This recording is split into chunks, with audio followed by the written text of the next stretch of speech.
Hey, what's up guys? My name is Rishabh. तो आज हम लोग स्टार्ट कर रहे हैं एक न्यू सीरीज़ जिसमें हम लोग इंग्लिश स्पोकन इंग्लिश ग्रामर के ऊपर थोड़ा सा फोकस करेंगे और जिससे आपकी इंग्लिश इम्प्रूव होगी। तो डे बाय डे लेसन्स इसमें आएंगे। आपको बस क्या करना है, वीडियो को देखना है और प्रैक्टिस करनी है और आई होप आपकी इंग्लिश जो है बहुत ही जल्दी बहुत अच्छी हो जाएगी।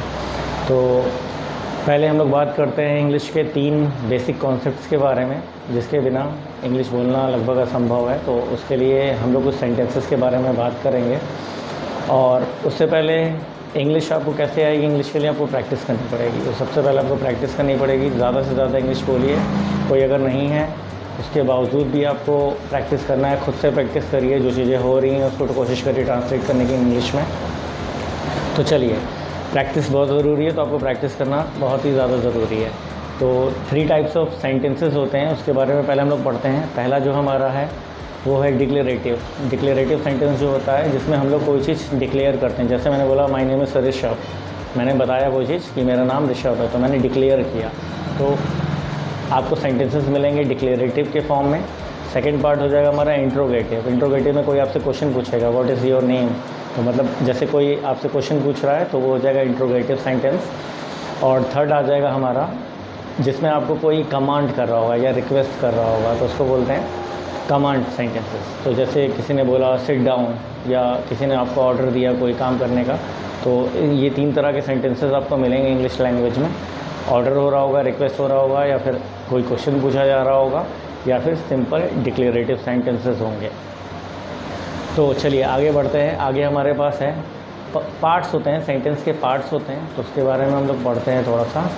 उसमें हम आपको बताना चाहेंगे कि आप लोग कर सकते हैं सब्जेक्ट। एक सेंटेंस के 3 पार्ट होते हैं जिसमें आपको मिलेगा सब्जेक्ट, वर्ब और ऑब्जेक्ट।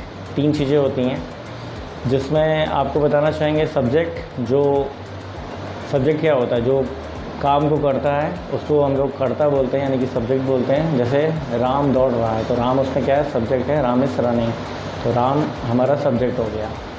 तो हम लोग क्या कर सकते हैं, सब्जेक्ट हो गया, जो भी काम को करेगा वो सब्जेक्ट हो गया। उसके बाद वर्ब आता है। वर्ब हमारे पास 2 तरह के होते हैं, एक होता है मेन वर्ब और एक है तो होता है ऑक्सिलरी वर्ब।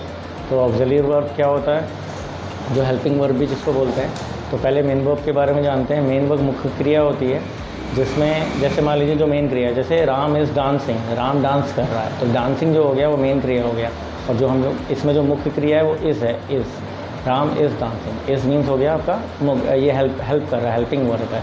तो जितने बहुत तरह के हेल्पिंग वर्ब होते हैं, आगे आने वाली वीडियो में मैं आपको सभी तरह के हेल्पिंग वर्ब के बारे में पढ़ाऊँगा। बस आप इतना जान लीजिए, जो हमारे मेन वर्ब होते हैं उसमें कुछ ना कुछ काम हो रहा होता है, जैसे डांसिंग हो गया, प्लेइंग हो गया, और भी बहुत सारे वर्ब होते हैं। तो ये 3 पार्ट होते हैं, सब्जेक्ट और ऑब्जेक्ट। जो आपका सब्जेक्ट हो गया, वर्ब हो गया, बचा लास्ट में, बाकी जो कुछ भी बचेगा वो ऑब्जेक्ट पार्ट में आता है। तो ऑब्जेक्ट काफ़ी कॉम्प्लिकेटेड होता है, उसमें बहुत सारी चीज़ें यूज़ होती हैं। तो जब हम लोग ऑब्जेक्ट के बारे में पढ़ेंगे तो उसके बारे में बताएंगे। तो बेसिक इंग्लिश के बारे में अभी इतना ही है। और आपको बताना चाहूँगा हमारे पास जो सेंटेंसेस हैं वो 3 तरह के होते हैं। किसी भी लैंग्वेज में 3 तरह के सेंटेंसेस, टेंस होते हैं, जैसे कि पास्ट टेंस होता है जो बीता हुआ कल, प्रेजेंट जो अभी चल रहा है, और फ्यूचर जो अभी आएगा। तो मतलब हमारे पास 3 तरह के टेंस होते हैं, प्रेजेंट, पास्ट और फ्यूचर। तो उसके बारे में भी रूल्स वगैरह भी हम लोग पढ़ेंगे। तो अभी आप इतना जान लीजिए कि बेसिक इंग्लिश पढ़ने के लिए हम लोगों को बेसिक इससे स्टार्ट करना पड़ेगा। तो आई होप वीडियो को आपने एंजॉय किया होगा, और भी वीडियोस को देखने के लिए चैनल को सब्सक्राइब कर लीजिए। मैं कोशिश करूँगा डेली एक वीडियो अपलोड करने की। अगर मेरे पास फ्री टाइम होगा definitely I will upload. Thank you, bye bye, take care.